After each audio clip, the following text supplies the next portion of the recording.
President Rosemary, past director Michael, past governors, assistant governors, executive, Rotarians and friends, good evening. I have the opportunity to be up here twice this evening, and this one is short.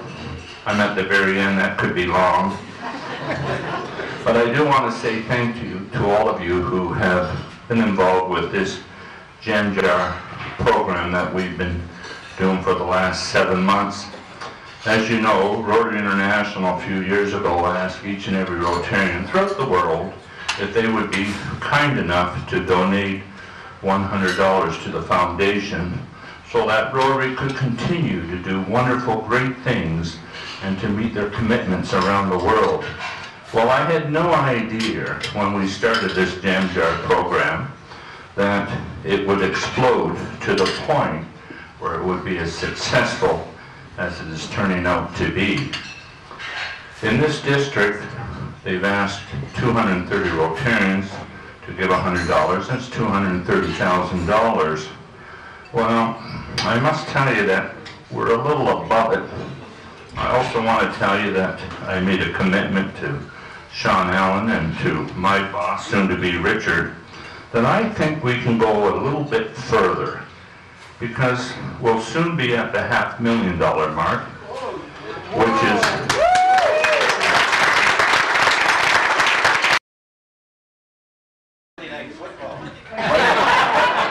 if Detroit had a football team, I'd be watching it.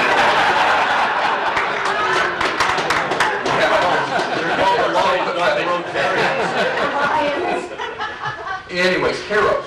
And I think there's a lot of commonality there, and the only reason I bring it up is that these people in this show that sort of unfolds and it keeps going from on and on, it's like a serial.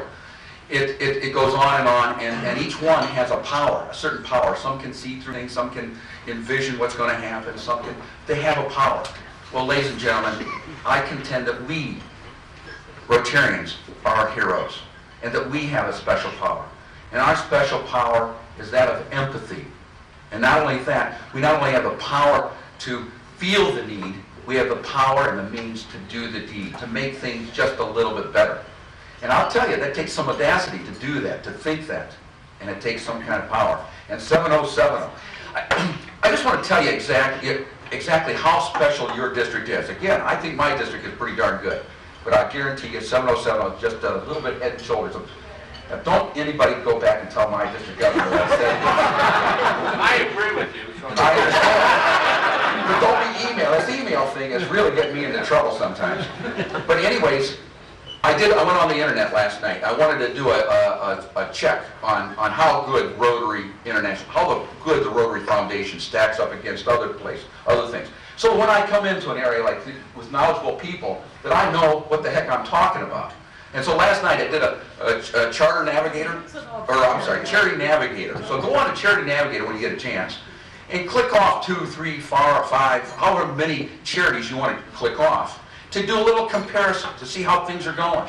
And so I did that. I clicked off. I want to compare Rotary Foundation, and are there any Kiwanians or Lions?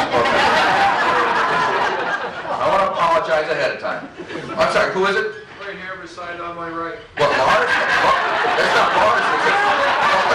What are you talking about? You know he's a past district governor. He's part of the reason we're here. Anyways. Because these are phenomenal. Often we think of Rotary International, we think we have to do everything locally. Well, now through District Simplified grants, we can make a difference in our own community. We all do that as volunteers, and we all hold fundraisers, and we do things in the community. But this is something that you can do through Rotary, through their community. And I just picked out 4 projects that I thought were pretty phenomenal. And one of them came from the Parkdale High Park Club, and they put together an oral health clinic at the West End. And this is an area that's underserved for dental care, and the funds, they used to purchase dental tools for volunteer dentists to come in and take care of patients. And for people who've never had dental care, you know, if you've had a toothache, you know how important dental care is. And these are people that probably don't even know the first thing about dental hygiene. And so just to be able to have that opportunity to have those kinds of issues taken care of is pretty phenomenal. Toronto East, they purchased a commercial stove and a refrigerator to feed 600 street people daily in that area. You know, that's phenomenal. 600 people are eating because Rotarians got together and they had contributed to the annual programs fund. Part of that money came back and they did it for a local project. And now they're feeding 600 people every day. That's a sustainable project that's going to keep on going. The Wellington Rotary Club, they put together a beach accessibility and improvement project. Okay, so you know, you go to the beach, it's kind of a luxury. But if you're a disabled person, can you walk in the sand? The answer is no. If you have a child in a wheelchair, can they enjoy the beach? No, because you can't maneuver a wheelchair in the beach. So what they did is they put together a boardwalk. And so now people who have limited accessibility can enjoy those types of